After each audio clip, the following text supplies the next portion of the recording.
All right, let's try this again. I don't know what's going on with Periscope this year. Something's going on with Periscope this year. Working now? Thank God for my wife who sits here and watches my Periscopes to make sure that they're actually working. There we go. Giddy up.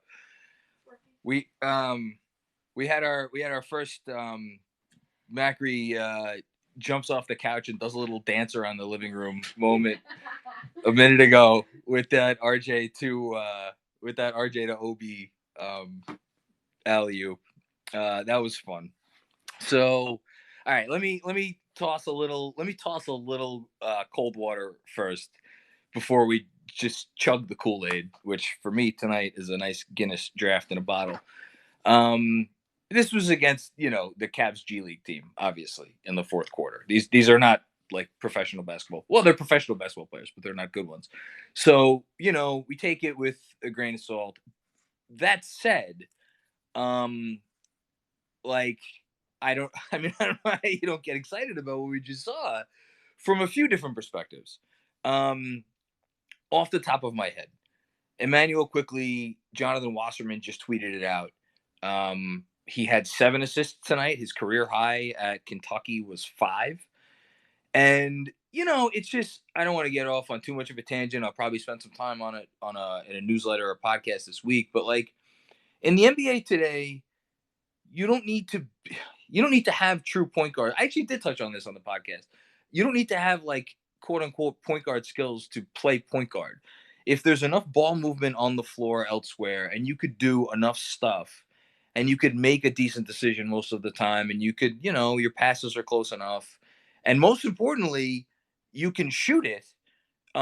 You can play a nominal NBA point guard. Now, obviously, it's a lot easier to have those not really point guards when you have it's Pat Beverly next to Kawhi Leonard, for instance. And the Knicks obviously don't have Kawhi Leonard on this team, but RJ Barrett's doing some stuff.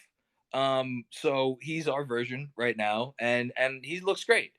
But I'm not going to talk about RJ yet because the other guy I want to talk about, aside from Emmanuel quickly, is Kevin Knox, because Kevin Knox looked like, I tweeted out in the middle of game 1 that his jumper, his sidestep jumper, it was at the end of the quarter or something, looked really good, really confident. And he made it. And I was like, okay, that's a more confident jumper than we've seen from Knox in a while. Then he played another game and a half and didn't look confident at all. And tonight he looked terrible up until the fourth quarter. And then,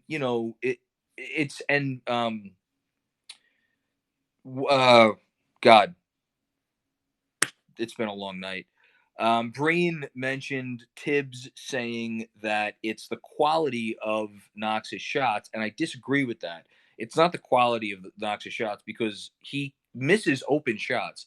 With him, it's about getting shots in the flow of the offense, and he is someone, as much as any player we have watched, when the offense is moving and it's fast paced and it's the ball is pinging around, and he gets it, and he's able to just he doesn't need any time to put it up. That's the thing about Knox, which is most players, you give them more time to put up a shot, you give them more room, it's a good thing. With Knox, it's almost the opposite. He the faster the ball is flying around, and he lets it fire away, that's better for him. It just he likes energy on the court. I don't know what else there is to say it, and it definitely affects his play at the other end of the floor. That much is obvious. So great stuff from Quickly, great stuff from Knox. And the other guy I have to mention is Mitch. We'll get to Obi in a second because I thought Obi had some nice moments. God, Mitch is just so maddening because he starts these games, and we've seen it now for now more than 2 years. Whatever it is, when he gets a big opportunity to start, it seems like maybe it gets in his head a little bit. Obviously, tonight, the matchup with Andre Drummond is one of probably the 5 worst matchups for him in the entire league. So I don't want to make too much about it.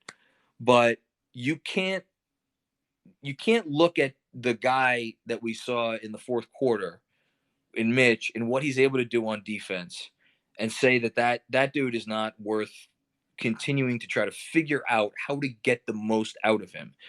Just the way he alters games on the defensive end of the floor is just not there's not 10 guys in the league that could do that. And I don't know what the answer is. I don't know if it's a mental thing with him as far as starting. I really don't know what it is. But I want him to figure it out because it's too good not to figure it out.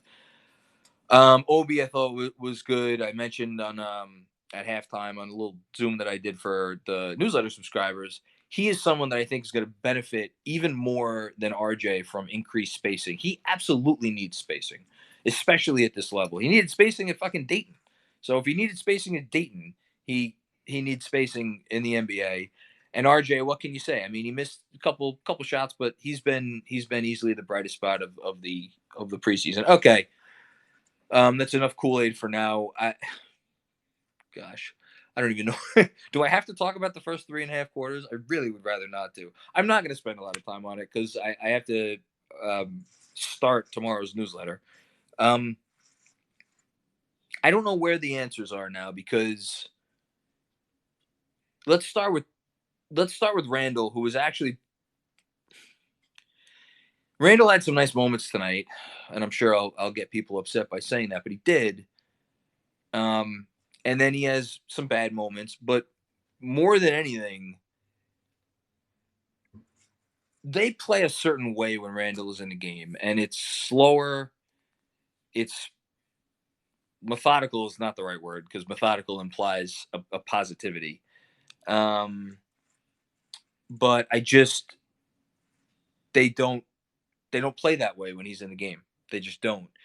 And they also need him though because they're not always going to be facing off against the Cleveland G Leaguers. They're going to be facing off against real NBA teams, and sometimes you need a guy who can just get a decent shot up at the end of the clock. But it's just like there's a mentality that they play with sometimes when he's in there, and it's not all the time. It's some of the time, and a bunch of people have mentioned Alfred Payton, and yes, it is the Payton Randall combination. It's not just one. It's not just the other.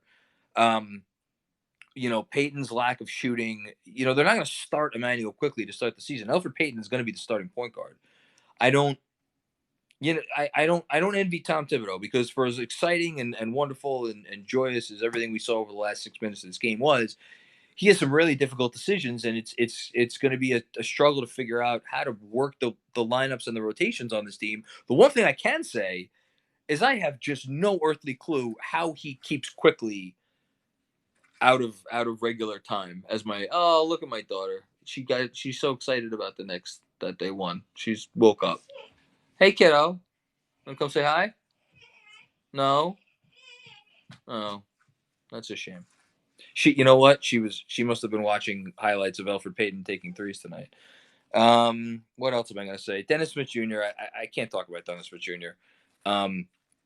He still has not quite figured it out, but the defensive effort is there. I don't know what you want me to say. I don't know. I'm going to look over this entire game because there's obviously a lot more bad than good, but I want to try to focus on the good for the time being because there was a lot of good, and I think the good matters. So, yeah, I don't. My last thought is I don't envy Tom Thibodeau. I really don't envy Tom Thibodeau because it's so easy for all of us to sit here and be like, play these 5 kids 30 minutes a night, and it's just that's not.